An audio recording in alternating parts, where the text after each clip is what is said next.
Amigos del día, nos place recibir en nuestro espacio estelar de hoy a la politóloga Rosario Espinal, con quien conversaremos acerca de la realidad actual en la política dominicana, de las expectativas, de la situación electoral, las encuestas, y le damos los buenos días a la buena amiga Rosario Espinal. ¿Qué tal? Buenos días, ¿todo bien? Bueno, Rosario, vamos a ver, quisiéramos primero que nos dieras tu visión, tu panorámica del momento actual, del momento político actual en la República Dominicana a 6 días de las elecciones. Bueno, ya en esta última fase de la campaña, pues salieron a la calle este fin de semana todos los partidos, todos los candidatos. Este proceso ha estado impactado por la pandemia y ya vemos que al final pues se va a hacer mucho de lo que normalmente se hace, que es eso, el caravaneo. Eh, las, el, Han salido las encuestas, todos las conocemos y vemos los datos. Y las elecciones son procesos, bueno, tú decías, Uchi, hace un minuto, la realidad electoral. Bueno, los procesos electorales, como todos los procesos políticos, son una mezcla de realidad, digamos, y de ficción también. Y a veces la ficción se hace realidad y la realidad es una ficción. Entonces es difícil, pues, desagregar todo. Y cada candidatura y cada partido pues va mostrando lo que es supuestamente su realidad y a veces es ficción, pero todos dicen que van a ganar y alguien va a ganar, o sea, una persona, un partido va a ganar y su alianza versus los demás. Vamos a ver lo que ocurre con todas estas fuerzas políticas, cada quien haciendo sus ofertas. Yo he estado planteando que para entender este proceso electoral hay que ir más allá de las simples discursivas partidarias y ver qué es lo que hay en el sustrato de la sociedad dominicana. Las elecciones mueven conglomerados humanos porque se necesitan muchos miles de votos para poder ganar unas elecciones. El desafío en unas elecciones es cómo construir mayoría electoral para poder alzarse con el triunfo. Es una competencia como cualquier otra, como la serie final del béisbol, como, bueno, cualquier cosa donde haya una competencia. Entonces, en el caso de las elecciones es construir la mayoría electoral. El PLD viene de 16 años de gobierno consecutivo, donde ha construido mayoría electoral. ¿Por qué construyó mayoría electoral el PLD durante estos 16 años? Y voy a hablar solo de los 16 porque los primeros 4, del 96 al 2000, fue en otra coyuntura. Pero del 2004 acá, el PLD logró construir mayoría electoral porque se convirtió en el garante de la estabilidad económica y de la estabilidad del crecimiento económico y de la estabilidad macroeconómica, que es tan fundamental para la clase media. Entonces, después de la crisis financiera, de la quiebra de Baninter en el 2003-2004, que estaba el PRD en el poder, entonces para la clase media el PLD se convierte en el garante de la estabilidad económica y eso le ha permitido al PLD durante 16 años construir una mayoría electoral. No es que solo la clase media ha votado por el PLD, pero ese fue un pilar de construcción de mayoría electoral del PLD.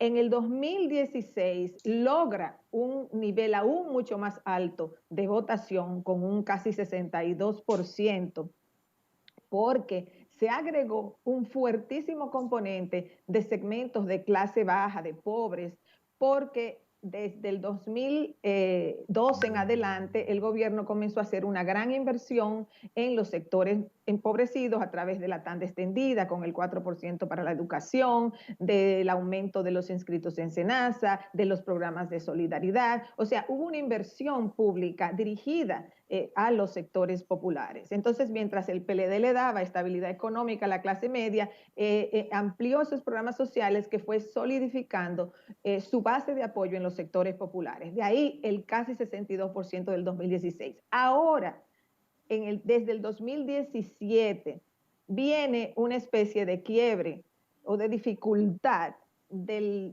PLD con las capas medias, a partir, yo digo, desde el escándalo Odebrecht, en donde las capas medias que han crecido mucho en la República Dominicana y que han estado en una relativa comodidad económica por ese crecimiento y esa estabilidad macroeconómica, comenzaron a disgustarse con el PLD por los escándalos de corrupción y por la magnitud del escándalo de Odebrecht. Entonces, ahí comienza, digamos, un descontento cada vez mayor con el PLD, a lo cual el PLD no ha podido dar una respuesta efectiva en términos de enfrentar al nivel que se le está exigiendo el tema de la corrupción y la impunidad. Yo pienso que ahí es donde está el problema. Viene la división del PLD, el Leonel se va del PLD y el leonelismo le hace una fuerte campaña de oposición al PLD que le abre camino aún más al PRM, porque el efecto electoral de la campaña del leonelismo contra el PLD no se va a traducir en votos o no se va a traducir en tantos votos para Leonel Fernández, sino que se va a traducir en votos para el PRM. Ese es un poco, digamos, en términos generales, el escenario electoral. Rosario, a propósito del tema de la corrupción y la impunidad, quisiera ver si puedes profundizar un poco más en este aspecto. Hay dos candidaturas presidenciales que parecen punteras, aunque la de Leonel Fernández también está ejerciendo un impacto importante, se coloca como tercera fuerza, dejando muy debajo a otros candidatos de otras organizaciones políticas, algunos de los cuales ya tenían mucho tiempo. Quisiera saber qué peso puede tener este tema de la corrupción, cuando aquí se ha hablado de Odebrecht, se ha hablado de temas de asfalto, se ha hablado de, qué sé yo, de Funglode, se ha hablado de muchos temas que salen en las encuestas, incluso altos últimamente, pero no sabemos, no parecería que formen parte del debate público en este momento cuando estamos a una semana de las elecciones. ¿Qué peso podría tener esos casos y esos temas a la hora de que la gente ejerza su voto? Bueno, ese es el tema para segmentos importantes de la clase media y clase media alta. O sea, la narrativa crítica al PLD, y eso es muy evidente en los medios de comunicación, la narrativa crítica al PLD se ha estructurado en torno al tema de la corrupción. Es muy difícil estructurarla en términos del crecimiento económico, o sea, es más difícil, mucho más difícil estructurarla en términos de indignación económica. Es una indignación en torno al tema de la corrupción. O sea que la narrativa política anti-PLD, anti-gobierno, se ha construido tanto en términos discursivos como en términos de protestas en torno al tema de la corrupción. En ese sentido, el tema corrupción es altamente impactante en el proceso electoral, porque es ahí donde está el punto de articulación del discurso y de la acción en contra del PLD, sobre todo en las capas medias. Bueno, en ese sentido, Rosario, si el PLD tuviera otro candidato. Amelia. Mira, sí. Otro candidato. Vinculada a Uchi. No, adelante. Sí. Sí, quisiera saber si la situación del PLD fuera otra si tuviera otro candidato. Es probable que un candidato menos vulnerable sobre ese tema hiciera la situación más fácil para el PLD. De todas maneras, yo pienso que independientemente del candidato, esta sería la matriz electoral en este momento. A propósito de eso, ¿cómo se explica que teniendo esa dificultad, a menos que ellos no hayan detectado ese proceso que tú has señalado con mucha razón, que viene un proceso de cuestionamiento a esos mega escándalos de corrupción, pero el candidato tiene varios de los contratos firmados con la Odebrecht aparte de la dificultad del asfalto y todas esas cosas. Entonces, ¿a qué tú atribuyes que el presidente Medina haya optado por preferir a este candidato? Yo no sé, yo me hago la pregunta. No lo sé. No lo sé, yo en una entrevista hace ya bastante, hace varios meses, antes de que se seleccionara el candidato o candidata del PLD, había dicho que en las circunstancias en que se encontraba el PLD, lo mejor era buscar una candidatura que fuera lo menos vulnerable en ese tema, porque ya el partido que tenía muchos años en el poder arrastraba el problema y que ya con Odebrecht había sido mucho más fuerte el escándalo, porque era un escándalo internacional, que no era tan fácil esconder, que involucraba a mucha gente, etc. Entonces, lo que más, claro, le convenía era buscar a alguien que fuera menos vulnerable en ese sentido.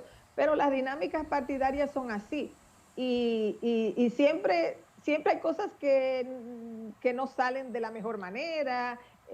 Todo eso es normal en la política. Uno a veces busca las decisiones perfectas y a veces sucede que todas las estrellas como que se van alineando en una dirección y a veces las estrellas se van alineando en otra dirección. Y las decisiones políticas son complejas. Entonces, el PLD tenía la dificultad, previo a la selección de Gonzalo Castillo, el PLD tenía la dificultad de que los candidatos o precandidatos que habían surgido, incluido Leonel Fernández, eran candidaturas con dificultad para despegar. Entonces, es en ese contexto que aparece esa nueva candidatura. Pero eh, o sea, así se dieron los eventos y ya se dieron así y no hay forma de echar para atrás.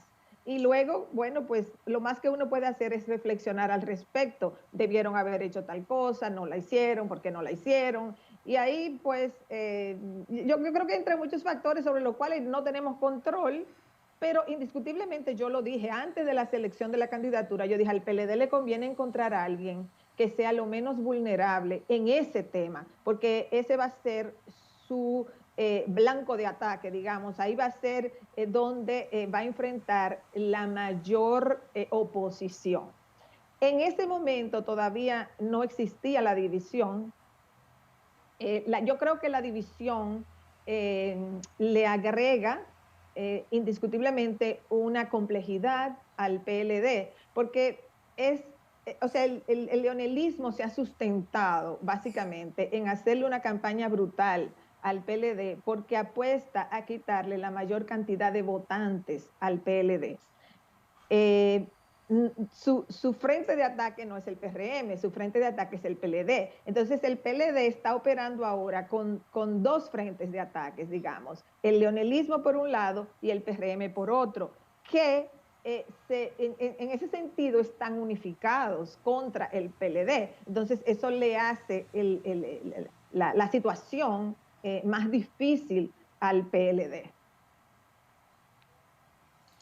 Rosario, la pasada semana conocimos los resultados de 3 encuestas de prestigio en el país, que son las firmas encuestadoras que hacen trabajo para medios de comunicación, y en medio de esa marea de encuestas, algunas de las cuales incluso están vinculadas a los mismos partidos que compiten, por esa razón principalmente los medios tomamos muy en cuenta los resultados de estas 3 firmas encuestadoras.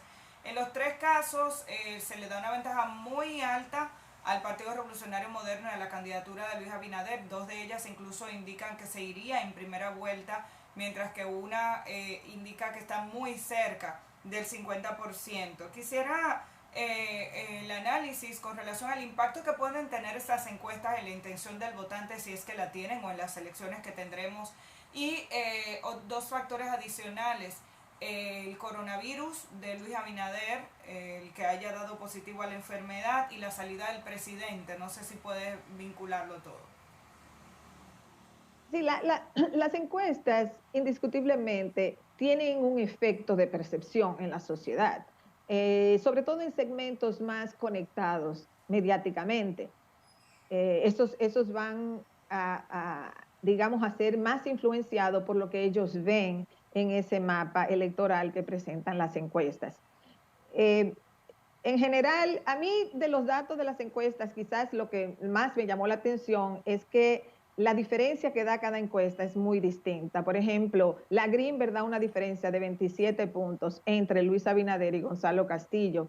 La Gallup da una diferencia de 18 puntos entre Luis Abinader y Gonzalo Castillo. Y la McPen da una diferencia de 12 puntos entre Luis Abinader y Gonzalo Castillo. No tengo una explicación estadística para por qué 3 encuestas hechas en el mismo tiempo, en el mismo país, con estrategias, supongo que metodológicas similares, pueden dar diferencias tan grandes.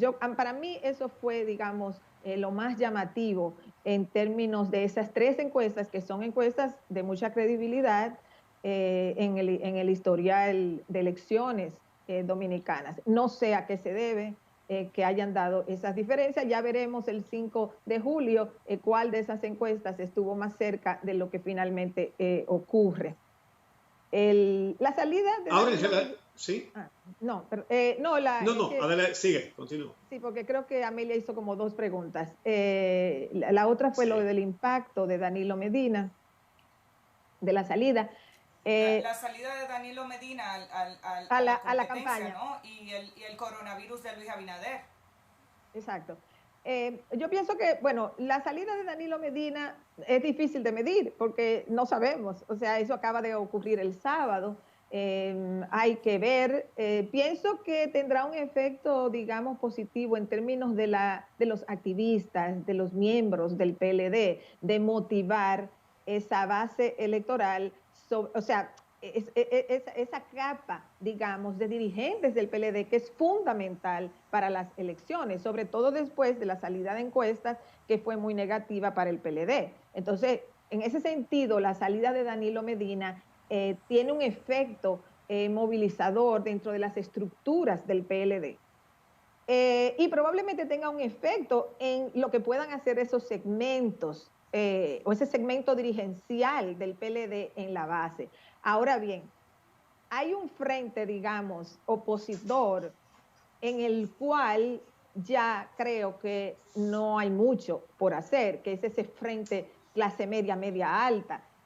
Ahí no creo que la salida de Danilo Medina tenga un impacto positivo para el PLD. Creo que sí lo va a tener en la base, en la dirigencia, en los activistas del PLD, en la capacidad de ellos de salir a motivar su gente. En ese sentido sí lo va a tener, pero no en este otro. Y lo del coronavirus de Luis Abinader, mira, yo no sé qué efecto tuvo eso. No sé si no tuvo efecto, si fue positivo, si fue negativo. Parece que negativo no lo fue, según los datos. O fue neutro o fue positivo, pero yo no tengo elementos para decir una cosa u otra.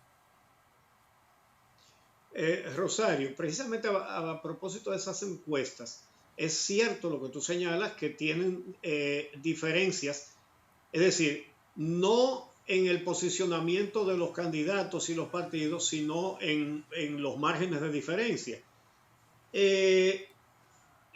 La reacción del gobierno hacia los resultados de esas encuestas ha sido, digamos, virulenta, hasta con espionaje y confesar públicamente que le estaban espiando y que dijeron esto y dijeron lo otro en violación clara de la ley, sin una orden de un juez, ni de estarse haciendo una investigación, ni nada de eso. Sin embargo, por la reacción parece que sí creen en las encuestas, es decir, Danilo se tiró a la calle y han hecho una cantidad de cosas. Danilo Medina, en ese marco de circunstancias, hizo el siguiente cuestionamiento, que Gonzalo Castillo no ha hecho nada para bajar, porque la pandemia le ha convenido al PLD. Y ahí hay un tema muy importante. ¿Él tiene razón o el clientelismo ha dejado de funcionar como había funcionado hasta ahora? Porque lo que ha habido es mucho despliegue de clientelismo, ¿verdad?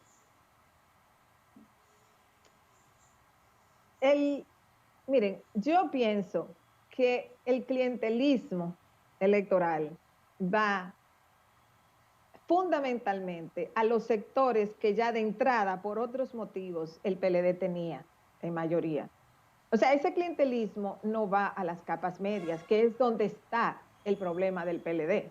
O sea, si aquí el domingo 5 los pobres van a votar de manera masiva y la clase media no, el PLD gana las elecciones. Por el contrario, si la clase media va a votar y los pobres no van tanto a votar, el PRM va a ganar por mucho. O sea que hay un voto de clase muy claro en estas elecciones. Entonces, ¿quién es que va a ir a votar? Yo diría que es la única interrogante que queda para mí en estas elecciones.